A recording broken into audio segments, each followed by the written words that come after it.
കല്ലടയെന്ന് പൊതുവെ പരാമർശിക്കപ്പെടുന്ന പ്രദേശം കിഴക്കേ കല്ലട എന്ന് പറയുന്നത് ഇപ്പോൾ കൊല്ലം ജില്ലയിലെ ഒരു പഞ്ചായത്താണ്. പണ്ട് കല്ലട എന്ന് പറഞ്ഞു കഴിഞ്ഞാൽ കിഴക്കേ കല്ലട, പടിഞ്ഞാറേ കല്ലട, മൺട്രോതുരുത്ത് എന്നിങ്ങനെ ഈ 3 പ്രദേശങ്ങൾ ഉൾപ്പെടുന്ന ഒരു വിസ്തൃതമായ ഒരു ഭൂവിഭാഗമായിരുന്നു. അതിൽ പടിഞ്ഞാറേ കല്ലട പഞ്ചായത്ത് വേറെയാണ്, കിഴക്കേ കല്ലട പഞ്ചായത്ത് വേറെയാണ്, ഇപ്പോൾ മൺട്രോതുരുത്ത് പഞ്ചായത്തും വേറെയാണ്. പണ്ട് ഈ മൺട്രോതുരുത്തും കിഴക്കേ കല്ലടയുമായിട്ട് ഒരുമിച്ച് കിടക്കുകയായിരുന്നു.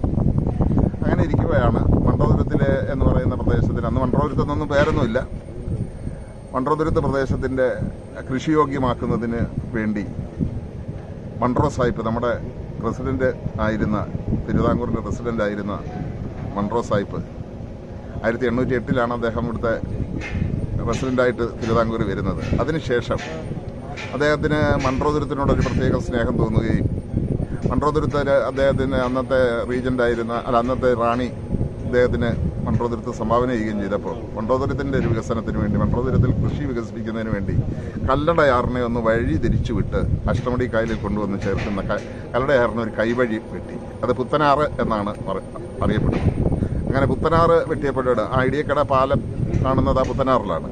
പുത്തനാറ് വെട്ടിയതോടുകൂടി ഈ കല്ലടയുടെ ശിങ്കാരപ്പള്ളി എന്ന് പറയുന്ന പ്രദേശത്ത് നിന്നും ഈ മൺട്രോതുരുത്ത് ഒറ്റപ്പെട്ട് ഒരു തുരുത്തായി മാറുകയും ഒരു ഐലൻഡായി മാറുകയും ചെയ്തു.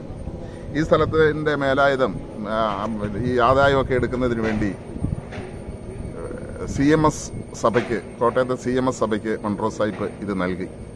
അപ്പോൾ അന്ന് നമ്മുടെ ഈ പുത്തനാറ് വെട്ടിയപ്പോൾ ആ ആറ് വെട്ടിയ ആ മണ്ണുകൊണ്ടാണ് കല്ലടയാറിന് ഒരു ബണ്ട്, അപ്പുറവും ഇപ്പുറവും ബണ്ട് നിർമ്മിച്ചത്. അതുവരെ കല്ലടയാറ് ലക്കും ലഗാനവും ഇല്ലാതെ ഒഴുകിക്കൊണ്ടിരിക്കുകയായിരുന്നു. അപ്പം നിശ്ചിതമായൊരു പാതയിലൂടെ ഒഴുകുന്നതിന് വേണ്ടി കല്ലടയാറിൻ്റെ അപ്പുറത്തും ഇപ്പുറത്തും ഈ പുത്തനാറ് വെട്ടിയ മണ്ണുകൊണ്ട് ബണ്ട് നിർമ്മിക്കുകയുണ്ടായി, ആറ്റുവരമ്പ് എന്ന് പറയാം. അപ്പം അതിനുശേഷമാണ് കൃത്യമായ ആ ബണ്ടിനുള്ളിലൂടെ കല്ലടയാറ് ഒഴുകുകയും വെള്ളപ്പൊക്കം നിയന്ത്രിക്കുന്നതിന് വേണ്ടി അമിതമായി വരുന്ന ഒരു എക്കലൊക്കെ സംഭരിക്കും, അങ്ങനെയൊക്കെയുള്ള ഒരു വലിയൊരു പരിപാടിയായിരുന്നു മൺട്രോ സാഹിബിൻ്റെ.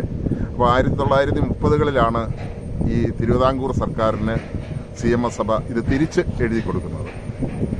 അപ്പോൾ അതിനുശേഷം C. കേശവൻ മുഖ്യമന്ത്രിയായിരുന്ന, തിരുക്കൊച്ചി മുഖ്യമന്ത്രിയായിരുന്ന സമയത്താണ് ഈ സ്ഥലത്തിന് ഒരു പ്രത്യേക പഞ്ചായത്തായി, വില്ലേജായി ഒക്കെ പരിഗണിക്കുന്നത്. ഇതിന് മൺട്രോ സാഹിബിൻ്റെ നാമധേയത്തിൽ തന്നെ മൺട്രോ ഐലൻഡ് എന്നുള്ള പേര് നൽകുന്നത്. അപ്പോൾ ആ പേരൊക്കെ നൽകിയിട്ട് ഒരു 100 വർഷം ആകുന്നില്ല. അപ്പോൾ ആ മൺട്രോ തുരുത്തിൻ്റെ തൊട്ട് ചേർന്ന് കിടക്കുന്ന പ്രദേശമാണ്, അല്ലെങ്കിൽ മൺട്രോതുരുത്തിനെയും പെരുമണയും വേർതിരിക്കുന്ന അഷ്ടമുടി കായലിൻ്റെ ആ പാലത്തിൽ വെച്ചാണ് 37 വർഷങ്ങൾക്ക് മുമ്പ്